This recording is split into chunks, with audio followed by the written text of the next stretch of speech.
walked into the mall and never came out. A promising life cut short. A murder no one could solve, until now. What you're about to hear was hidden from the public for decades.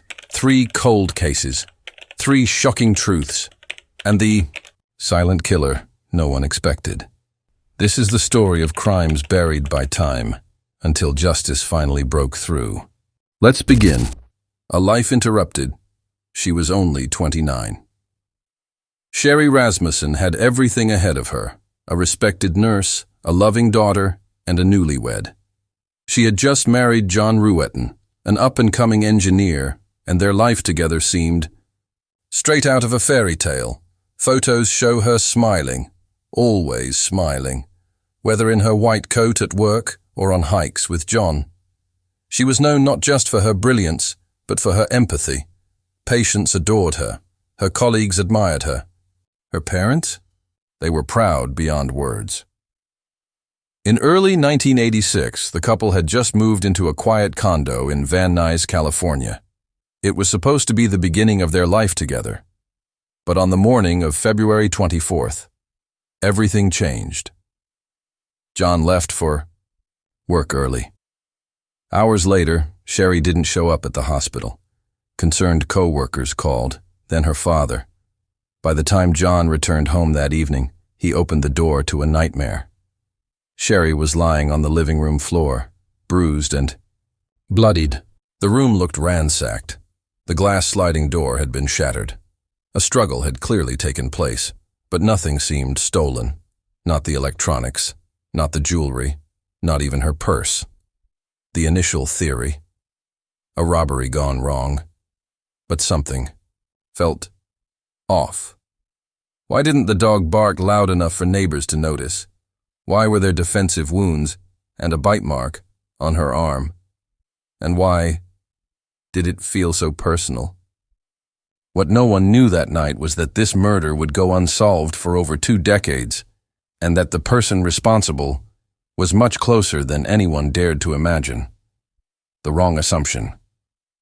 The official report called it a botched burglary, broken glass, a struggle, a body left behind.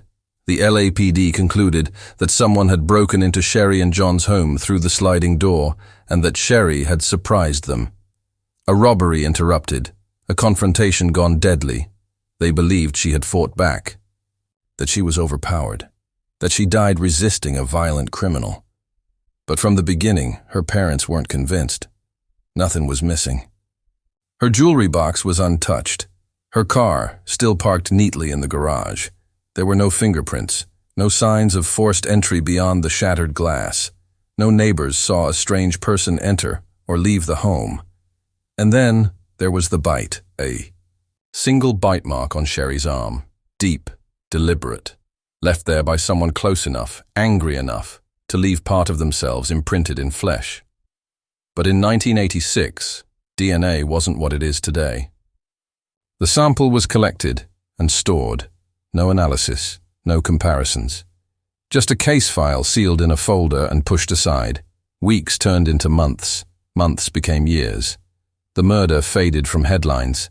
And the LAPD, confident in their theory, closed the file. The killer had vanished, or so they thought.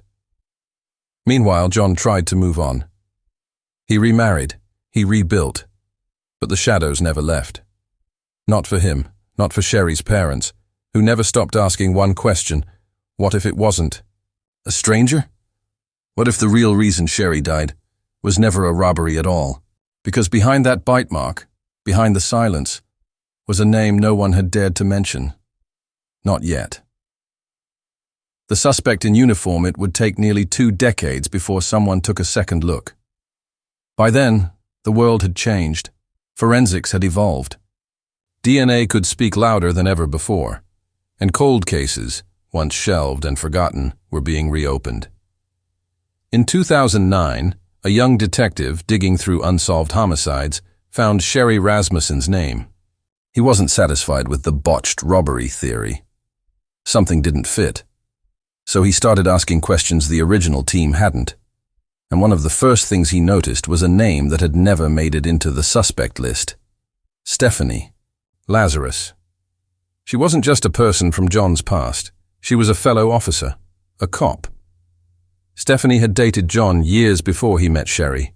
It was serious, at least for her. And when John ended things and moved on, she didn't take it well. Friends remembered strange behavior, uninvited visits.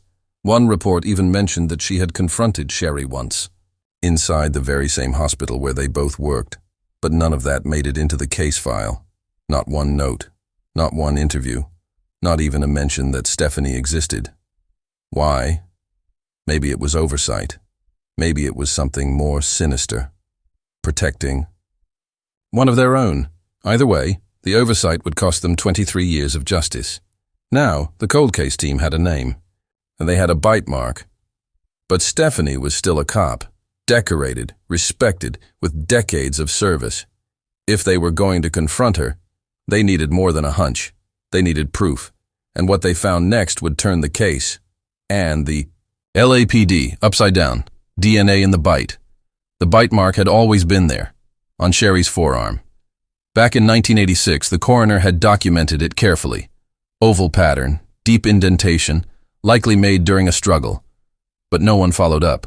No dental impressions. No DNA testing. Just another missed opportunity.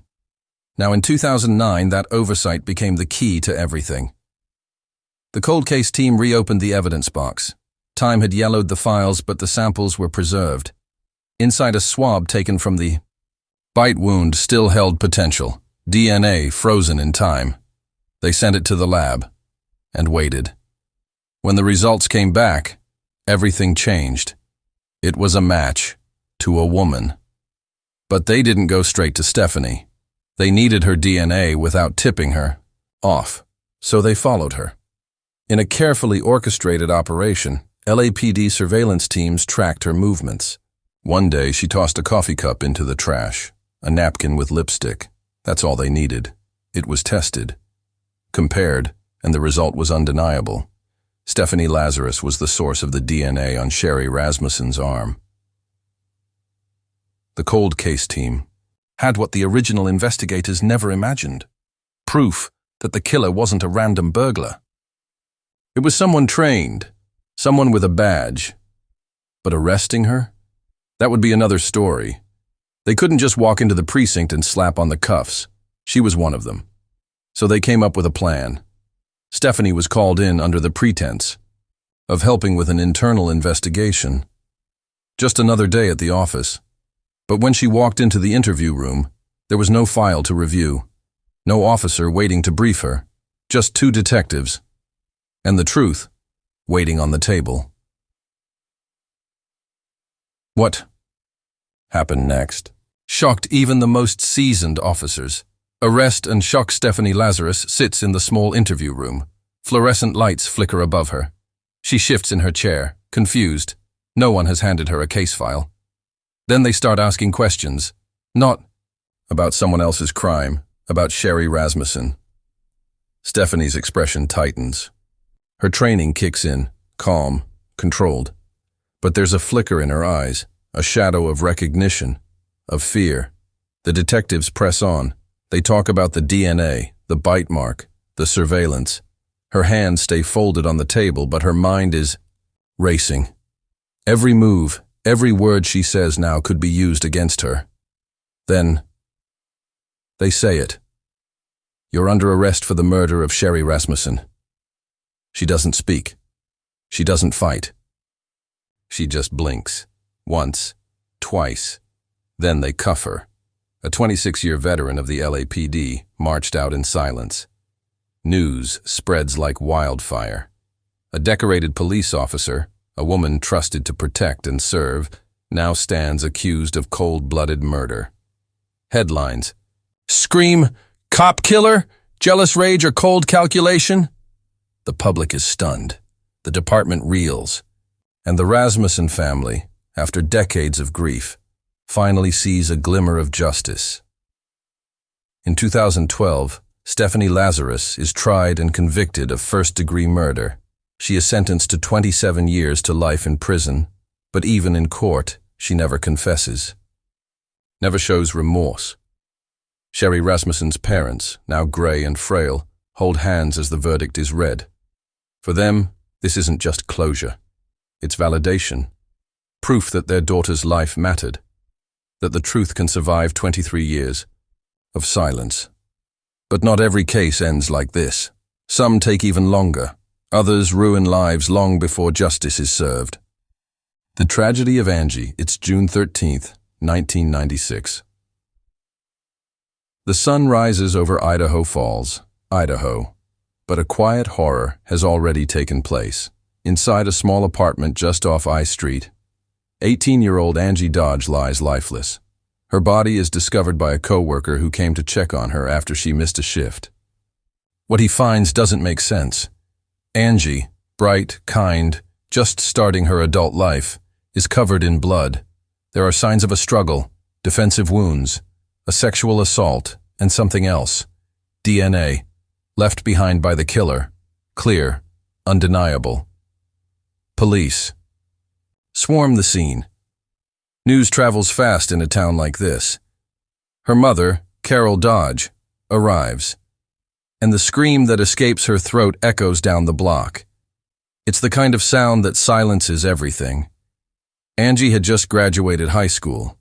She was supposed to start her first real job. She had plans, college, art, a life.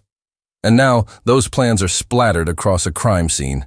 Detectives begin questioning everyone, friends, co-workers, neighbors. The DNA is entered into national databases, but nothing. No match, no suspect, no explanation. Just a cold-blooded murder, and a mother left staring into the dark, begging for answers, but soon. The police would think they found the killer, and they were wrong. Fatally wrong.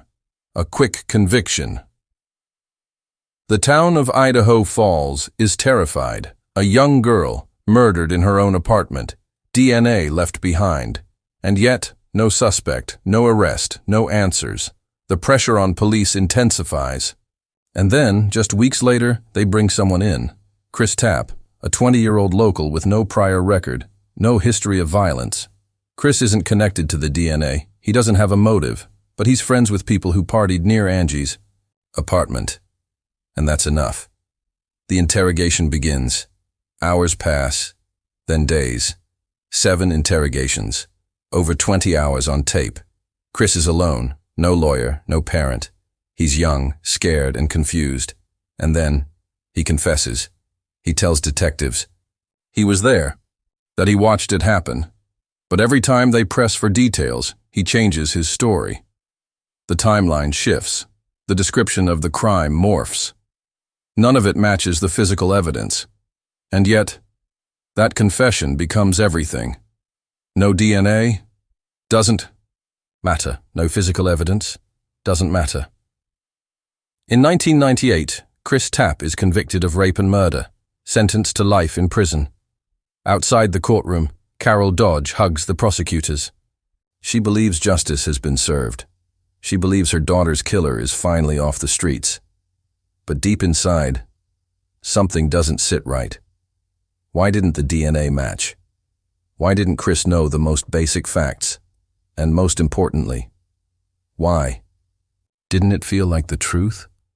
What Carol doesn't know yet is that she just watched an innocent man be locked away, and her daughter's real killer is still free.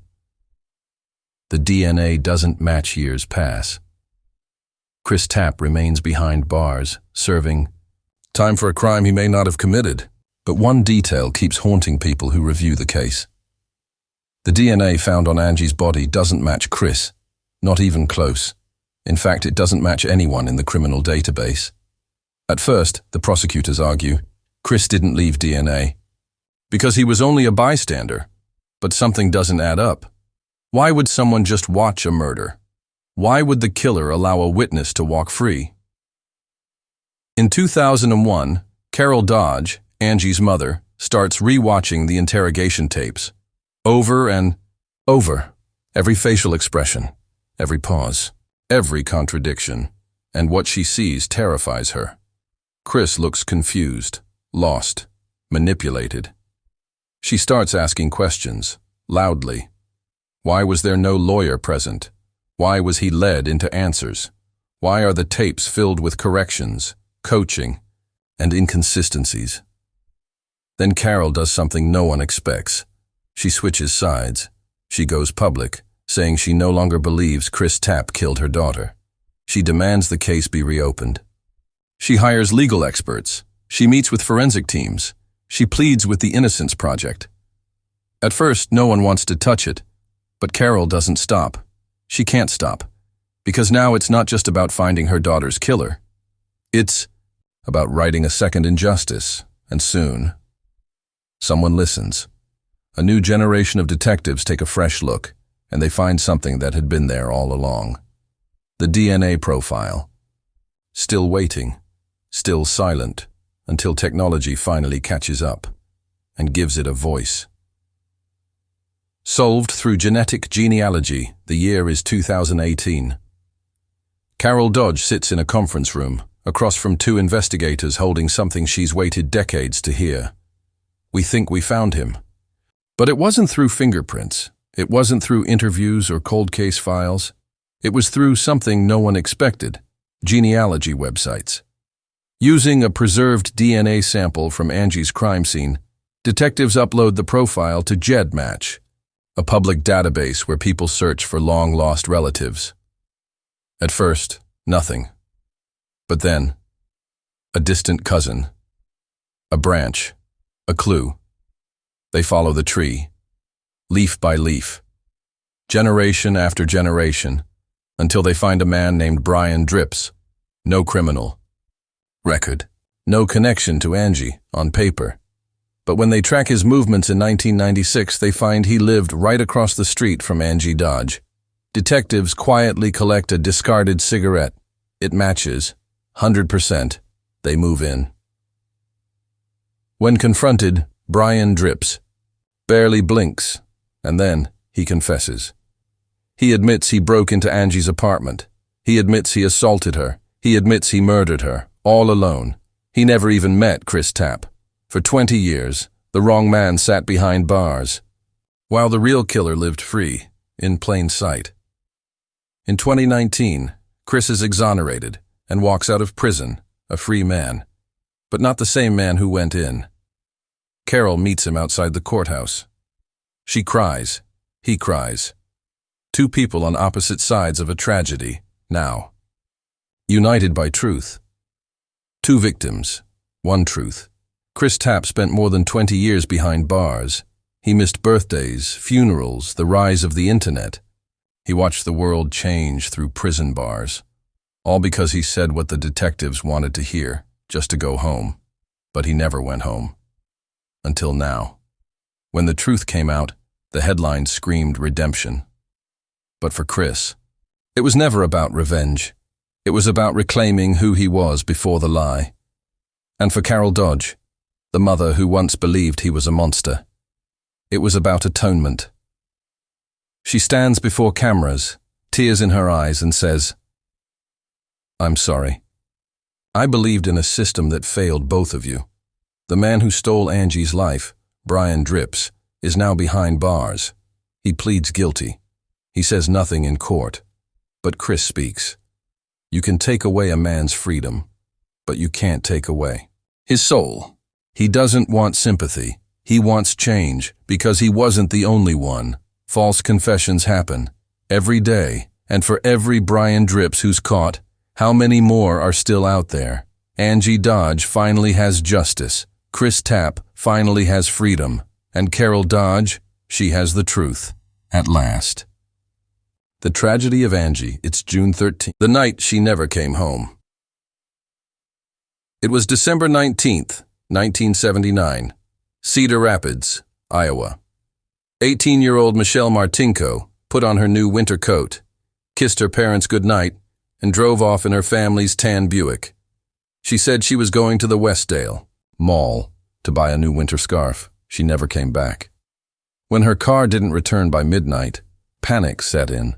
By morning, the Buick was found in the mall parking lot. Inside was a scene that shocked even the most seasoned officers. Michelle had been stabbed multiple times, her body slumped over in the driver's seat. No signs of sexual assault, no purse. No witnesses, just one chilling detail. Her attacker had looked her in the eye. This wasn't random. This wasn't a robbery gone wrong. It was personal. Frozen in time. For years, Michelle's case sat in silence. Her parents never moved away. They left, the porch light on every night, until it burned out.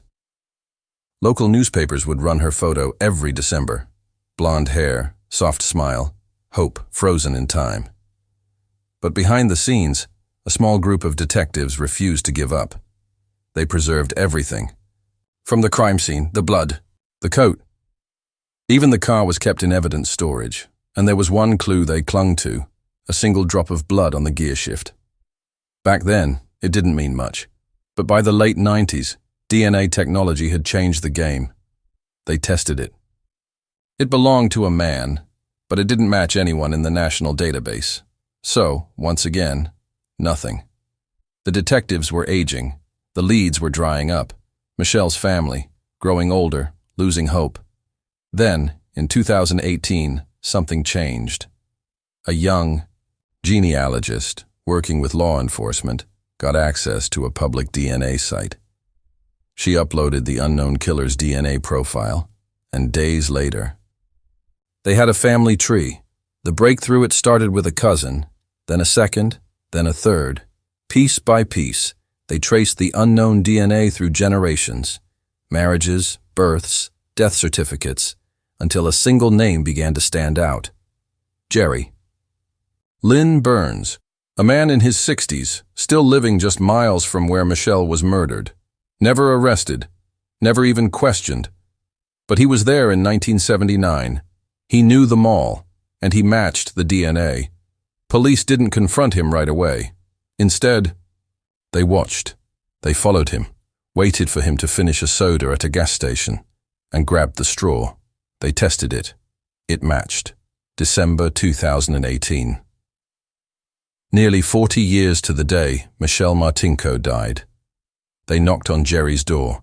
He didn't ask why they were there. Didn't demand a lawyer, and when asked if he had any connection to Michelle, he simply said, "I couldn't have." Not, "I didn't."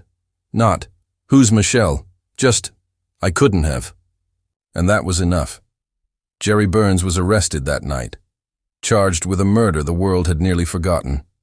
But Michelle's family never did. Trial and closure.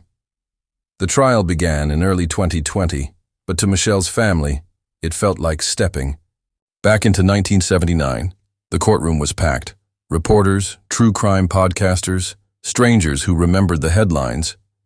And in the front row, her sister stood holding a faded photo of Michelle, the same one police had circulated for decades. The prosecution laid it out, piece by piece. The DNA match, the genealogy trail, the straw at the gas station, and then a chilling detail. In Jerry's computer history, investigators found multiple searches for blonde girls killed, stabbed girl in Cedar Rapids, and even Michelle Martinko murder. But Jerry maintained his innocence. He didn't know Michelle, didn't remember being at the mall, didn't know how his DNA could have ended up inside her car. But the jury knew. It took them just 3 hours. Guilty, first-degree murder. As the verdict was read, Michelle's sister broke down, not in sorrow but in something closer to release. It had taken 4 decades, hundreds of hours, of police work and one forgotten clue, but they finally had closure. Michelle's legacy, in the years after Jerry Burns's conviction, Michelle Martinko's name took on a new meaning. She was no longer just a girl from Cedar Rapids whose life ended in a mall parking lot. She became a symbol. Symbol of persistence, of how cold cases don't mean forgotten ones, of how a single drop of blood, saved for decades, could speak louder than any witness ever could. Her story inspired documentaries, true crime podcasts, and investigative series. But more than that, It changed how detectives approached unsolved murders. Across the country, cold case units began revisiting old files, dusting off long-forgotten evidence, asking, "What if we try again?" For Michelle's parents, who didn't live to see justice, the closure came too late, but her sister made sure their voices were still heard. At a memorial event held just months after the conviction, she stood on stage and said, "To every family still waiting, still hoping, don't give up." Michelle waited 39 years, but the truth always has a way of finding its voice. And now, that voice echoes louder than ever. Justice, after all these years. 3 cold cases. 3 victims, each with a name, a face, and a family who never stopped searching for the truth. Sherri Rasmussen, Angie Dodge, Michelle Martinko. Each story is different, but they share the same haunting question. How many more are still out there, waiting to be solved? Decades passed. Evidence grew cold, but one thing never changed: the determination of those who refused to let these cases die. Sometimes it was a mother. Sometimes it was a sister. Sometimes it was a stranger behind a desk, opening an old file one more time. And when justice finally came, it came not with fanfare, but with quiet, emotional relief. A whispered, "Finally," a tear, a grave visited with closure for the first time, because even after 23, 39, or 50 years, truth leaves a trail, and someone will always follow it. Which of these stories impacted you the most? Was there a moment that truly shocked you, or moved you to tears? Tell us in the comments below. Don't forget to like, share, and subscribe for more real-life mysteries, finally getting the justice they deserve. And if you have a theory about any unsolved case, we want to hear it. Together, we keep their stories alive.